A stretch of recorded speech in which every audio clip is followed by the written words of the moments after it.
mana metodenya adalah metode cerita, tanya jawab. Nah, dan tekniknya adalah presentasi. Dan ketiga adalah strategi. Strategi yang saya pakai adalah pembelajaran efektif.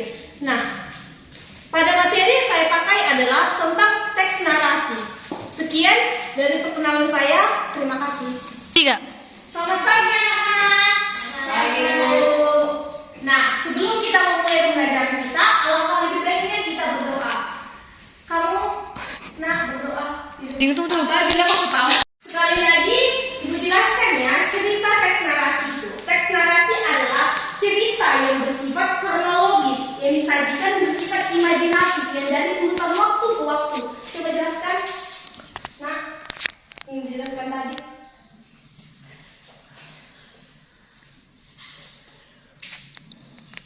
Oke, mungkin kamu pernah dengar. Coba jelaskan.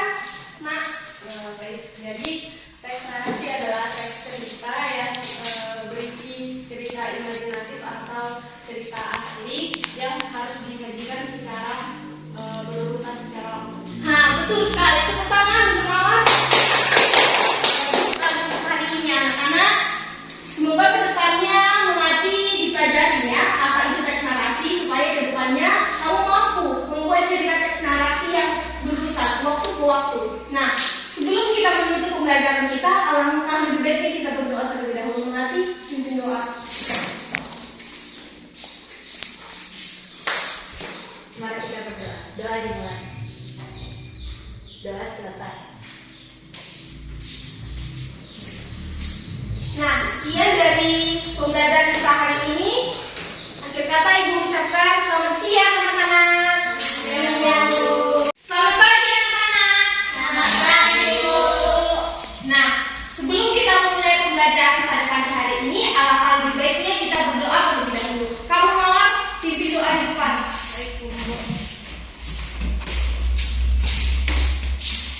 Baiklah teman-teman, mari kita bersatu dalam doa. Doa dimulai.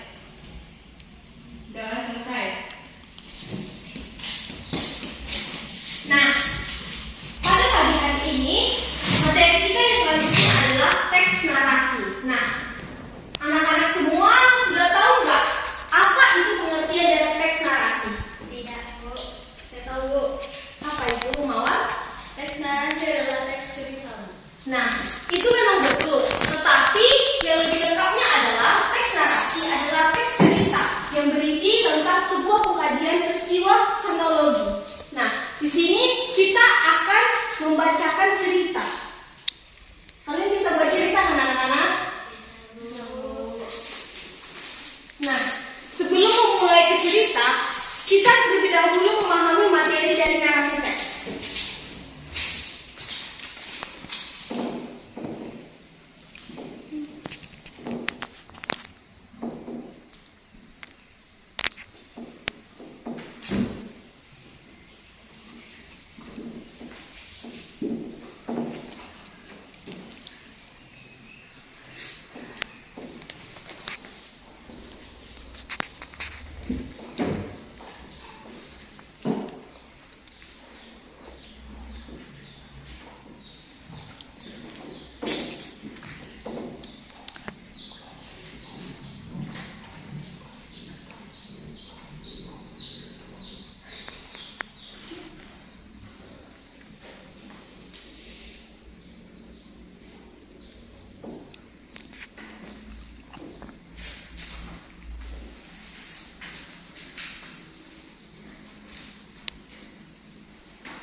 ini adalah materi yang kita pakai hari ini adalah materi teks narasi. Teks narasi itu ciri-cirinya terbagi menjadi 5. Ayo Melati bacakan ciri-ciri teks narasi.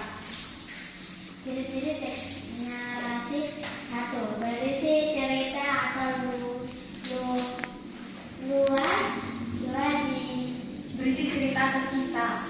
Diisi secara Kronologis.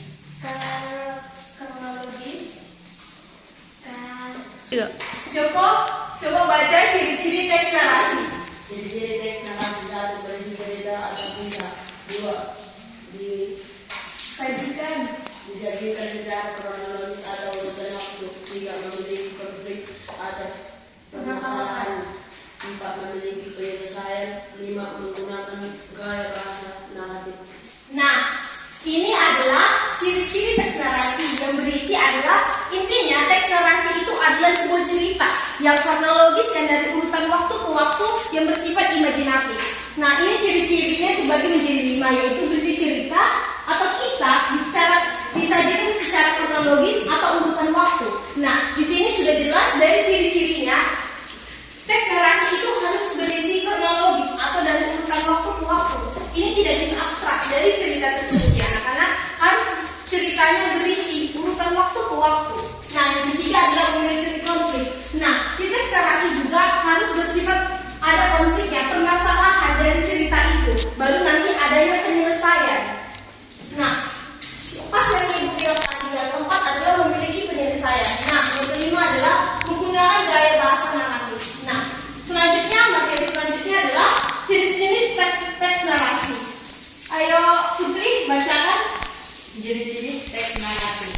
1. Teks narasi fiksi. Contoh cerpen, novel, legenda, dan dongeng. 2. Teks narasi non-fiksi. Contoh biografi, autobiografi, sejarah, dan berita. Nah, jenis-jenis teks narasi ini dibagi menjadi 2, yaitu ada teks narasi fiksi dan ada teks narasi non-fiksi. Nah, kalau fiksi ini kan bersifat imajinatif, tidak nyata anak-anak. Nah, beda hal lagi. Kalau non-fiksi ini bersifat nyata. Yang pada contoh yang ibu tulis tadi adalah berisi cerpen, novel, legenda, dan dongeng. Nah, beda hal lagi kalau non-fiksi yang nyata, biografi, autobiografi, sejarah, dan berita. Nah, pada pagi hari ini yang ibu jelaskan adalah teks narasi fiksi yang bersifat imajinatif, yang tidak nyata ya anak-anak, yang bisa kita buat sendiri ceritanya. Nah, yang selanjutnya adalah struktur teks narasi. Ayo Mawar bacakan. Struktur teks narasi: 1. Orientasi atau bagian awal kemenangan. 2. Kesenjangan, yaitu konflik atau permasalahan. 3. Resolusi atau penyelesaian konflik. 4. Koda atau amanat. Nah, dari struktur teks narasi tersebut adalah orientasi yang pertama, yang dimana orientasi ini bagian dari pengenalan ceritanya atau bagian pengenalan dari tokoh-tokohnya terlebih dahulu. Barulah masuk kesenjangan, terjadinya adanya konflik di antara tokoh tersebut. Nah, yang ketiga adalah resolusi. Kan tadi kan ada konflik, berarti ada penyelesaian konfliknya. Di sini konflik yang tadi dari si tokoh akan diselesaikan di bagian resolusi. Nah, yang keempat adalah koda, amanat. Amanat yang diambil adalah dari sebuah cerita tersebut. Nah, pada pagi hari ini ibu ingin mendengar kalian bercerita. Siapa yang ingin bercerita? Terserah mau cerita apapun, tapi ceritanya harus dari urutan waktu ke waktu dan adanya kronologisnya, penyelesaiannya. Coba Mawar, apakah ada ceritamu? Coba ceritakan. Ya, coba silakan maju.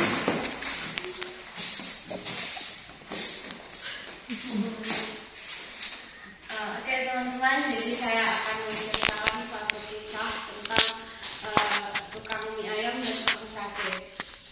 Jadi pada suatu hari ada seorang wanita, dia berjualan mie ayam. Kemudian 2 tahun kemudian usaha mie ayamnya ini semakin sukses. Lalu ada seorang lelaki yang datang membeli mie ayamnya. Terus laki-laki ini tertariklah sama si tukang mie ayam ini. Terus mereka saling jatuh cinta. Kemudian di tahun berikutnya mereka kemudian menikah. Ternyata laki-laki ini tukang sate. Jadi orang itu membangun usaha bersama mie ayam dan mie sate. Orang itu akhirnya hidup bahagia selamanya. Makasih. Tepuk tangan. Bagus Noah. Tapi alangkah lebih baiknya ceritanya adanya konflik. Tadi cerita kamu tidak adanya konflik. Misalnya si tukang sate itu selingkuh, kembali lagi. Seperti itu ya anak-anak, ceritanya bagus yang diceritakan si Noah tadi. Tapi alangkah lebih baiknya tadi dia membuat konflik supaya ada penyelesaian. Nah, dan terakhir adalah koda, amanatnya. Di setiap cerita harus ada berisi amanat, kesan moralnya, supaya cerita tersebut terkesan adanya pesan moral. Nah, siapa lagi yang ingin cerita? Belum bisa? Kamu? Belum bisa? Oke.